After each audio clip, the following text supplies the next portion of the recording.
C'était un photojournaliste expérimenté, un reporter habitué des terrains de guerre. James Foley, 40 ans, travaillait pour plusieurs médias dont l'agence France-Presse et le site d'information américain Global Post. Il avait fait ses classes à l'université de Northwestern dans l'Illinois aux États-Unis.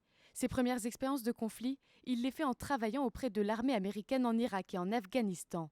Mais rapidement, le reporter veut être autonome et au plus proche des populations au Moyen-Orient.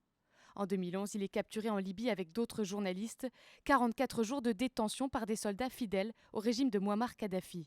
Pendant les 18 premiers jours, personne ne savait s'ils étaient encore vivants. Nous y sommes allés pour témoigner de ce qui se passe au front. C'est très important dans ce genre de guerre de voir si ce que disent et ce que font les rebelles est vrai.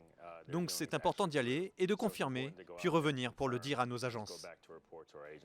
Cette expérience de la captivité n'effraie pas le reporter qui repart rapidement sur le terrain, en Syrie cette fois. Selon plusieurs témoignages, il aurait été enlevé par des hommes armés dans le nord-est du pays le 22 novembre 2012, alors qu'il couvrait le conflit syrien.